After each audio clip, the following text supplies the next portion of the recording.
Hello and welcome guys to the IYF education. Guys आज की जो वीडियो होने वाली है ना बहुत ज़्यादा इंपॉर्टेंट वीडियो है, क्योंकि क्लास 12th की जो पेपर आता है हिंदी और इंग्लिश का, आपने नोटिस करा होगा मोस्ट ऑफ द टाइम क्या होता है कि पैटर्न सेम ही रहने वाला होता है। ठीक है, क्वेश्चंस भी सेम ही होते हैं एक तरीके से।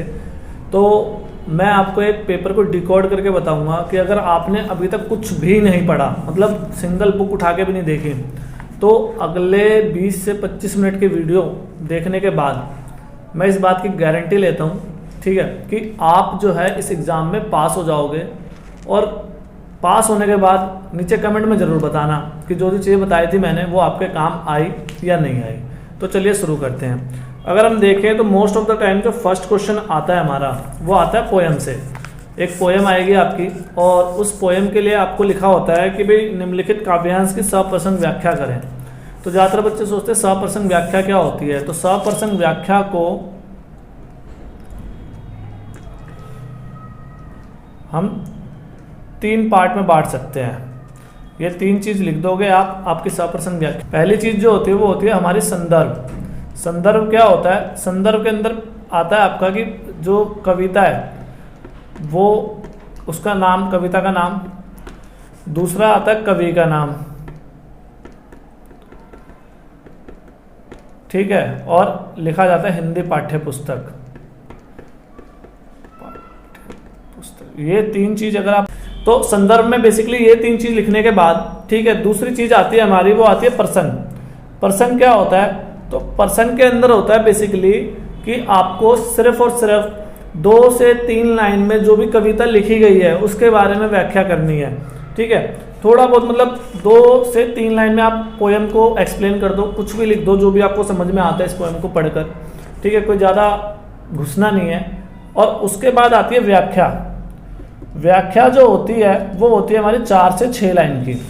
ठीक है, तो किसी भी पोएम के अंदर ये 3 पार्ट अगर आप डालते हो तो चाहे आप इसके अंदर देखो, एक तो बात है कि हमने पढ़ा हुआ है, पढ़ा हुआ होगा तो डेफिनेटली हमें सब आने वाला है। और अगर हमने नहीं पढ़ा तो मैं संदर्भ की नीचे फॉर्मेट जो PDF आप देख लेना, लिंक में PDF मिलेगा, उसका फॉर्मेट डाल दूंगा। अगर कविता का नाम आपको पता है, कवि का नाम पता है, ठीक है, तो वो आप लिख लेना उस फिल इन द ब्लैंक्स। और नहीं पता तो कुछ भी लिख देना। और प्रसंग के लिए भी मैं 2 से 3 लाइन वैसे ही लिख दूंगा नॉर्मली, जो मुझे लगता है कि आ सकती है पोएम।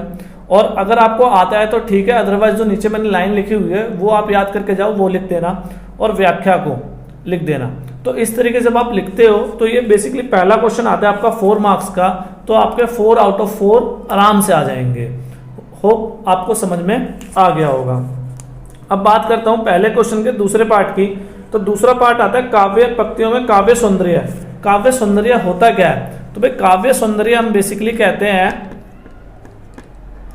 सौंदर्य के अंदर हमारे उसमें आ जाते हैं बेसिकली कि किन किन चीज़ों। तो पहली चीज़ आती है भाषा, कि कौन सी भाषा का प्रयोग करा गया, अवधि करा गया है या किस प्रकार की भाषा है। उसके बाद आता है अलंकार, कि किस अलंकार का प्रयोग किया गया है।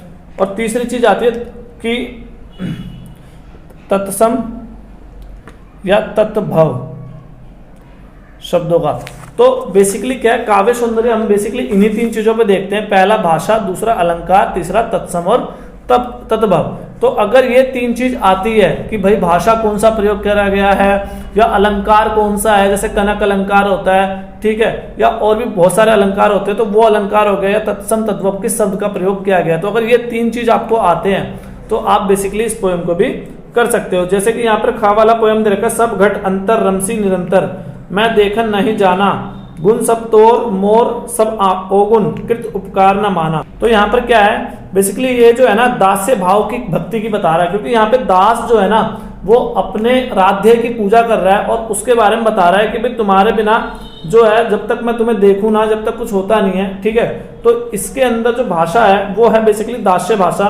तो आप कह सकते हो यहाँ पर दास्य भाषा का प्रयोग किया गया है। अगर मैं बात करूं क्वेश्चन नंबर 2 की, ठीक है, क्वेश्चन नंबर 2, 3 और 4, ये तीनों के तीनों क्वेश्चन आते हैं चैप्टर्स से। अब ये चैप्टर कौन से हैं? तो भाई ये चैप्टर आपको पता करने के लिए वीडियो को लास्ट तक देखना पड़ेगा, क्योंकि लास्ट में मैं आपको बताने वाला हूं कि कौन कौन से इंपॉर्टेंट चैप्टर है। मुश्किल से 4 से 6 चैप्टर बताऊंगा। आप अगर वो पढ़ के जाते हो तो मैं गारंटी लेता हूं कि इन क्वेश्चनों के आंसर्स आपको आते होंगे। ठीक है, तो प्लीज लास्ट तक इस वीडियो को देखें, जिससे कि आपको पता लग सके कि कौन कौन से इंपॉर्टेंट चैप्टर्स आने वाले हैं। बात करता हूं मैं क्वेश्चन नंबर 5 की। तो क्वेश्चन नंबर 5 है कि इसमें रस बताइए कौन सा है, अलंकार का नाम बताइए। ठीक है, तो यहां पर पोयम दे रखे क्वेश्चन नंबर 5 के अंदर, कनक कनकते सोगुनी मादकता अधिकाय, वो खाए बोरात है या पाए बोरात। ठीक, तो यहां पर आप देखो कनक कनक, तो यहां पे एक कनक तो सोना है, ठीक है, दूसरा कनक होता है नशे वाली वस्तु।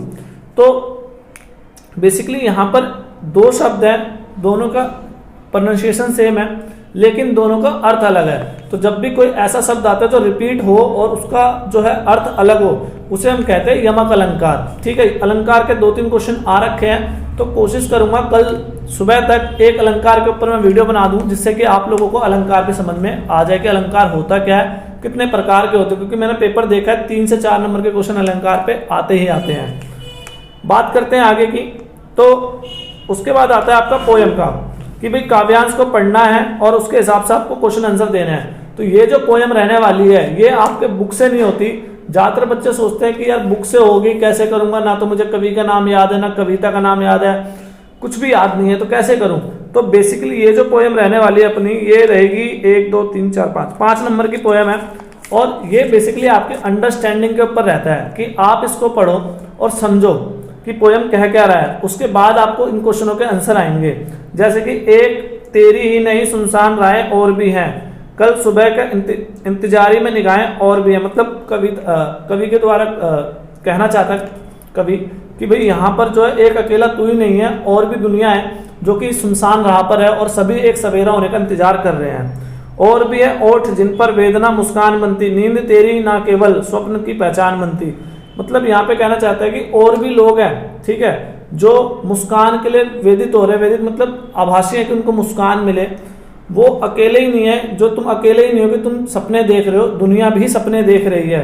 पूजना पत्थर अकेले एक तुझको ही नहीं, मतलब अगर तुम मंदिर मस्जिद गुरुद्वारे जा रहे हो तो सिर्फ तुम ही नहीं हो वहां पे जो पूजा कर रहे हो। तुमने देखा होगा भगवान से कहते नहीं भगवान पास करा दे यार, भगवान प्लीज प्लीज मैं ये चढ़ा दूं वो चढ़ा दूं, तुम अकेले नहीं हो। वह बनने की मजबूर आहें और भी, वहां मतलब यहाँ पे कह रहे हैं कि मतलब आगे बढ़ने की, हर कोई चाहता है उसको सफलता मिले। तो यहाँ पर और भी लोग हैं, तुम अकेले नहीं हो कि तुम्हें सफलता चाहिए, दुनिया पड़ी है इसके पीछे। एक नन्हा सा घोंसला उड़ता ना आंधी में अकेला, मतलब एक जो छोटा सा घोंसला है वो भी आंधी में नहीं उड़ता। क्यों? क्योंकि वो जो है पड़ गया पाला अगर एक टहनी ने ना झेला। अगर मान लो वो जो टहनी है उसके सहारे वो टिका हुआ है, अगर वो टहनी नहीं झेलती तो वो सीधा नीचे गिरता, ठीक है, और उस पाले से भी मारा जाता। पाला मतलब सर्दियों में जो ओस गिरती है उसकी बात कर रहे हैं यहाँ पे। सोच तो क्या बाढ़ आई अकेले को डुबोने। अब तुम सोचो यार कि अगर तुम्हारे गांव में बाढ़ आती है, शहर में कुछ प्रॉब्लम होती है, जैसे अभी कोरोना आया, तो कोरोना क्या सिर्फ तुम्हारे लिए आया या बाकियों के लिए भी आया? तो वो सबके लिए। तो वही यहाँ पे जो कवि है वो कहना चाहता है कि जो बाढ़ है वो अकेले तुम्हारे लिए नहीं है, एक तिनका ढूंढती असहाय बाहें और भी है। यानी एक जो तिनका है वो और भी सहारा ढूंढ रहे जिसके सहारे वो रुक सके, ठीक है। तू अकेला ही नहीं है जो अकेला चल रहा है, और तलवों के तले भी यह धरातल जल रहा है। मतलब तुम अकेले नहीं हो यहाँ पर जो चल रहे हो, ठीक है, और जो तुम्हारे तलवे के नीचे जो तुम्हें लग रही है ना गर्मी जो जमीन की, वो सिर्फ तुम्हें नहीं लग रही, वो जो जमीन है उसको भी लग रही है, क्योंकि वो भी तपन महसूस कर रहा है। और है साथी जिन्हें तूने ना देखा ना जाना, सामने एक ही है लेकिन दिशाएं और भी है। मतलब सामने तुम्हें लगता है कि तुम ही अकेले हो जो इस परेशानियों का सामना कर रहे हो, लेकिन यहाँ पर दिशाएं और भी है। तो इस तरह से जब आप पोयम समझ लेते हो तो देखो क्वेश्चन कितने आसान हो जाते हैं आपको। पहला क्वेश्चन है, कवि इन पंक्तियों में किसको संतावना देना चाहता है? तो भाई कवि यहाँ पर एक व्यक्ति जो काफी निराश है कि उसके साथ काफी समस्याएं हैं, तो उसको वो संतावना दे रहा है कि निराश केवल तुम ही नहीं हो, परेशानियां तुम्हारे पास ही नहीं है, और भी लोग हैं जो इन परेशानियों का सामना कर रहे हैं। उसके बाद दूसरा क्वेश्चन, कवि उस व्यक्ति को क्या उदाहरण देकर संतावना देता है? तो भाई कवि कहता है, देखो कवि ने कई उदाहरण दिए। पहला उदाहरण दिया कि जो एक घोंसला है, ठीक है, टहनी के ऊपर घोंसला होता है, घोंसला का उदाहरण दिया उसने, नन्हा सा घोंसला। उसके अलावा और क्या उदाहरण दिया था? टहनी का उदाहरण दिया था, तिनके का उदाहरण दिया था। तो इनमें से आप कोई भी उदाहरण लिख सकते हो। उसके बाद कह रहा है बाढ़ के समय क्या स्थिति होती है? तो भाई बाढ़ के समय क्या होती है? बाढ़ के समय अगर डूब रहे हैं तो सभी डूब रहे होते हैं, सभी को अपने आप को बचाना होता है। यानी कि जो समस्या है वो किसी एक के लिए नहीं होती, बल्कि क्या होती है, सभी के लिए होती है। अगर हम बात करें आगे इस कवि इस कविता में के माध्यम से कवि क्या संदेश दे रहा है? तो भाई इस कविता के माध्यम से कवि संदेश दे रहा है कि भाई निराश मत हो, अगर आप किसी चीज की आशा करते हो तो आप उसके लिए मेहनत करो, क्योंकि सिर्फ आशा करने से कोई चीज नहीं मिलने वाली, और भी लोग हैं जो उसी चीज को प्राप्त करने की आशा कर रहे हैं। आंधियों को घोंसला पर क्या प्रभाव पड़ता है? भाई आंधियां जो है घोंसले में उड़ती नहीं है, बल्कि वहां पर टिकी रहती है, क्योंकि वो उन आंधियों का सामना करती है। तो देखो पोयम आपको समझ में आ जाएगी, तो कितने इजी रहने वाले हैं क्वेश्चन। ठीक है, तो होप करता हूं कि आपको समझ में आया होगा अभी तक, और आगे चलते हैं। तो गाइस अगर हम बात करें क्वेश्चन नंबर 7 की, तो क्वेश्चन नंबर 7 के अंदर गद्यांश दे रखा है। तो ज्यादातर बच्चों को पोयम का तो पता होता है, फिर भी कि पोयम में कैसे करते हैं इसका नहीं पता होता। तो इसका अभी क्या है, वही सिंपल सा रूल है भाई कि बेसिकली ये चैप्टर कौन सा है, ठीक है, संदर्भ लिखना है, इसमें संदर्भ लिखना है आपका। बेसिकली गद्यांश की बात कर रहे हैं हम अभी, तो इसमें संदर्भ लिखना है। संदर्भ में क्या हो जाएगा, चैप्टर का नाम आ जाएगा आपका, उसके बाद आ जाएगा रचयिता का नाम,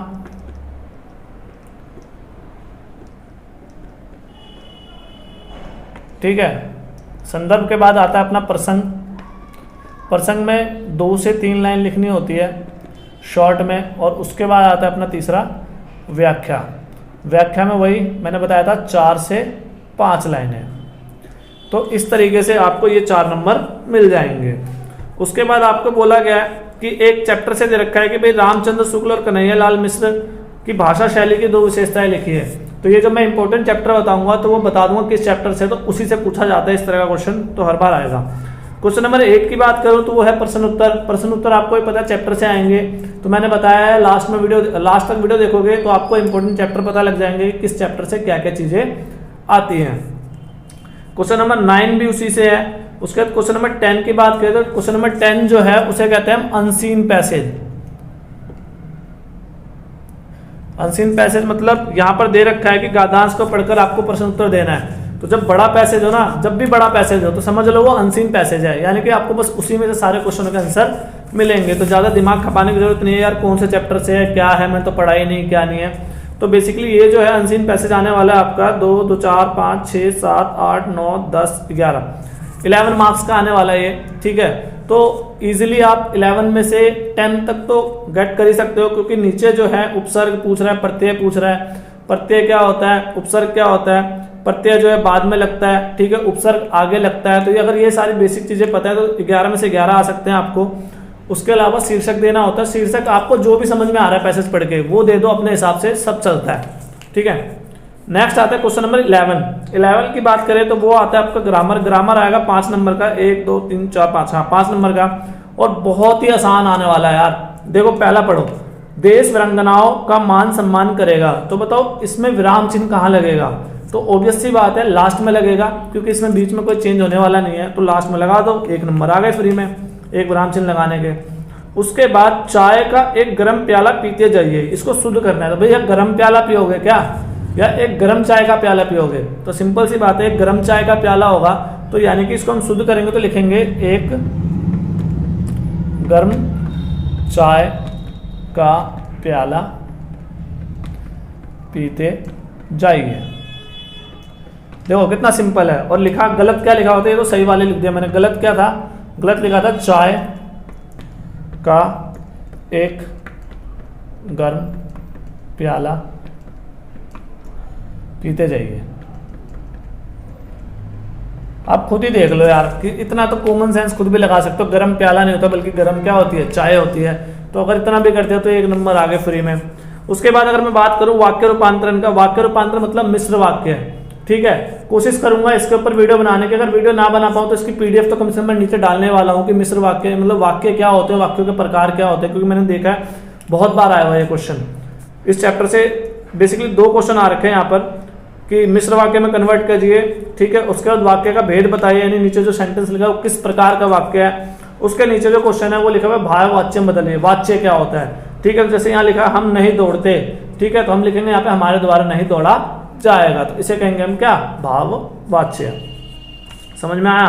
तो कुल मिला के यहाँ पे 5 नंबर हमने यहाँ पे अटेम्प्ट कर लिए। उसके बाद अगर हम बात करें क्वेश्चन नंबर 12 की, तो क्वेश्चन नंबर 12 जो है वो बुक से आने वाला है आपका।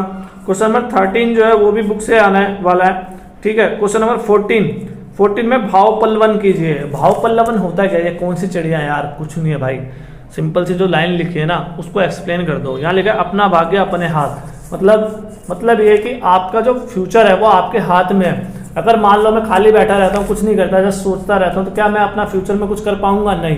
एक बंदा जो मेहनत करता है, दिन रात एक करता है, तो वो क्या करेगा, फ्यूचर में क्या करेगा, अच्छी पोस्ट पर रहेगा, हर चीज प्राप्त करेगा। तो यहाँ पर वो कहना चाह रहा है कि अपने हाथ में हमारा अपना भाग्य है। तो बस इसी को एक्सप्लेन कर देना है। जैसे आप ज्ञान देते हो ना मोहल्लों में, अब भाई ये कर ले वो कर ले, तो समझ लो ज्ञान देने वाली बात है। तो जो लाइन यहाँ पे लिखी हुई है ना, उसको देख के जो भी विचार आता हो आपके मन में वो लिख दो, उसी को कहते हैं भाव पल्लवन, यानी इससे क्या भाव स्पष्ट हो रहा है। अगर बात करूं मैं आप 15 क्वेश्चन की, तो 15 क्वेश्चन आता है एस्से। एस्से जो होता है नॉर्मली करंट टॉपिक पे ही आता है, ठीक है। जैसे अभी कोरोना चल रहा है, कोरोना के ऊपर आ सकता है, प्रदूषण के ऊपर आ सकता है, ठीक है। कोरोना के पश्चात अर्थव्यवस्था के सामने चुनौतियों पे आ सकता है। तो ये सारे कुछ टॉपिक है जिसके मैं नीचे आपको PDF में देने वाला हूँ कि भाई इनके ऊपर जो है 2-3 टॉपिक पे दे दूंगा। आएगा तो घुमा फिरा कर लिख देना, और नहीं आएगा तो लास्ट में बताऊंगा कि करना कैसे है। जब आपको कुछ भी नहीं आता, जितना मैंने अभी तक बताया, अगर इसमें आपको बिल्कुल अभी तक लग रहा है ना यार ये तो मैंने पढ़ा नहीं, वो पढ़ा नहीं, तो भी ट्रिक है भाई, लास्ट में बताऊंगा, लेकिन वेट करो। उसके बाद अगर हम बात करें क्वेश्चन नंबर 16 की, क्वेश्चन नंबर 16 है लेटर। लेटर लिखना आता है आप लोगों को। लेटर बेसिकली 2 टाइप के होते हैं, एक होता है फॉर्मल, एक होता है इनफॉर्मल, ठीक है। दोनों का फॉर्मेट रखने वाला हूँ मैं PDF के अंदर, क्योंकि यहाँ पर अगर मैं अभी बताऊंगा तो वीडियो काफ़ी लंबी हो जाएगी। तो उस फॉर्मेट को आप देख लेना, बीच में कुछ भी लिख दो, जो भी क्वेश्चन आ रहा है उससे रिलेटेड लिख दो कुछ भी, ठीक है, जो भी दिमाग में आता है, बस ऊपर और नीचे, क्योंकि जब टीचर चेक करता है ना वो देखता है कि फॉर्मेट कैसा है। अगर आपने फॉर्मेट सही लिखा है तो आपको कोई भी दिक्कत नहीं होने वाली। पूरे के पूरे 4 नंबर का लेटर है, 4 नंबर मिलेंगे। और ऐसे भी बताऊंगा 150, अगर आपको एक भी वर्ड नहीं आता यार उस टॉपिक से रिलेटेड, तब भी आपको 8 में से 6 या 7 नंबर कैसे मिलेंगे, लास्ट तक इंतजार करो। उसके बाद है क्वेश्चन नंबर 17 होता है प्रतिवेदन। प्रतिवेदन क्या होता है भाई, स्कूल में आपने एक चीज सुना था, रिपोर्ट राइटिंग इंग्लिश में।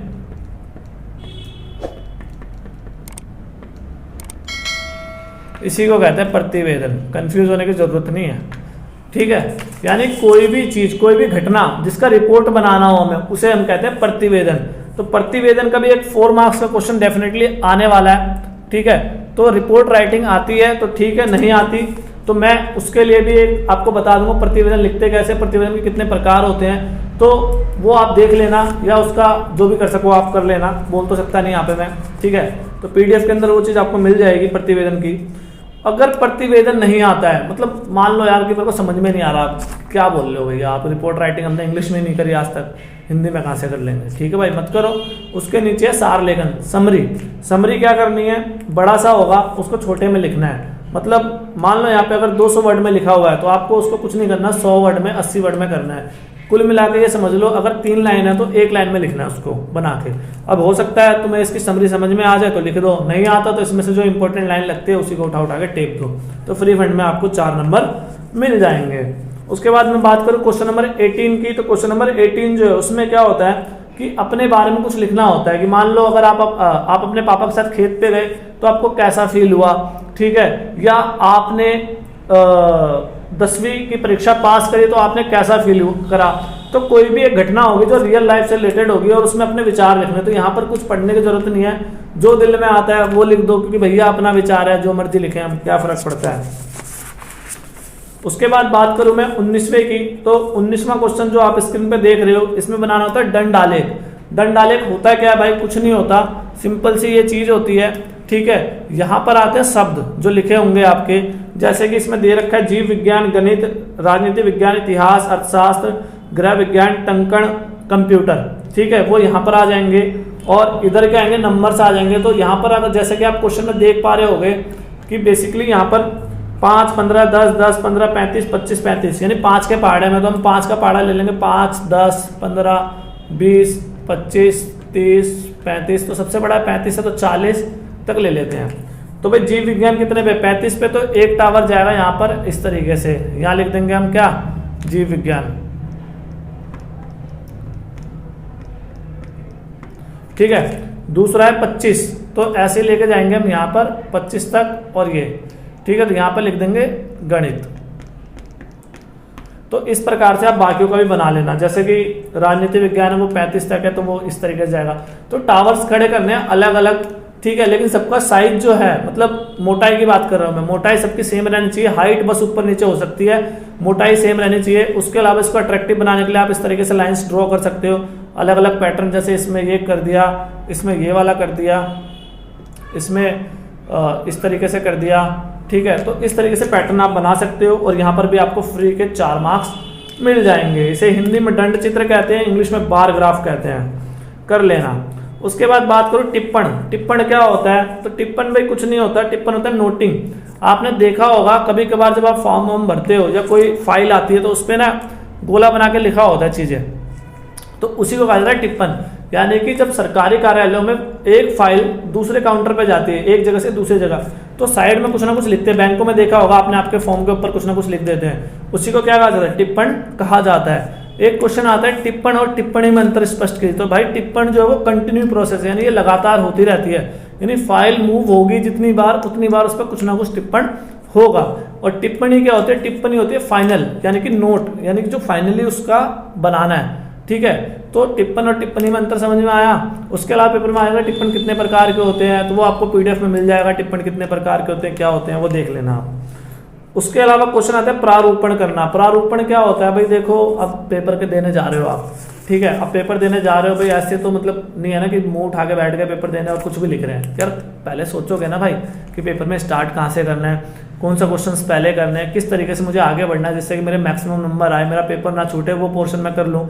तो यानी कि जो रूपरेखा होती है उसी को कहा जाता है प्रारूपण, ड्राफ्टिंग। कोई भी इवेंट हम करते हैं, जैसे मान लो कि सरस्वती पूजा हो या कोई भी हो, यार कोई तीज त्योहार मना रहे, तो उसके लिए हमें पहले एक ड्राफ्ट बनाना पड़ता है भाई, इतने लोग आएंगे, किस तरीके से हमें एनालाइज करना है चीज़ों को और किस तरीके से आगे बढ़ना है, उसी को हम क्या कहते हैं? प्रारूपण कहते हैं। तो गाइज ये बेसिकली 85 मार्क्स का पेपर था जो कि मैंने करवा दिया आप लोगों को, ठीक है। और अगर मेरी बातों को आपने फॉलो करा तो कल शाम को जब आप पेपर दे के आओगे तो प्लीज़ एक बार कमेंट करके बता देना कि इनमें से कितनी बातें आपकी हुई थी और कितनी बातें नहीं हुई थी, ठीक है। तो अब मैं बात करूंगा इंपॉर्टेंट चैप्टर्स की, कि क्या क्या हमारे इंपॉर्टेंट चैप्टर हैं, ठीक है। तो बताता हूँ। अब भाई मैं बता रहा था सबसे इंपॉर्टेंट चैप्टर, तो सबसे पहला जो है वो है रैदास, ठीक है। दूसरा जो चैप्टर रहने वाला है वो अपना रहने वाला रहीम। तीसरा रहने वाला है 2 कलाकार। अगर रहीम ना होगा तो तुलसीदास तो पक्का ही आएगा। इन दोनों में तो हर बार एक ना एक तो पक्का आता ही है। चौथा जो है वो है अनुराधा।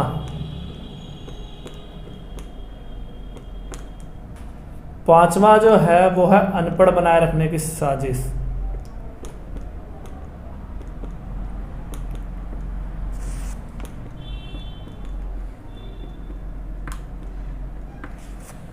छठे की बात करूं तो छठा होता है हमारा कुटुज। ये 6 चैप्टर है, ठीक है। उसके अलावा एक आता है टिप्पण, टिप्पण, प्रतिवेदन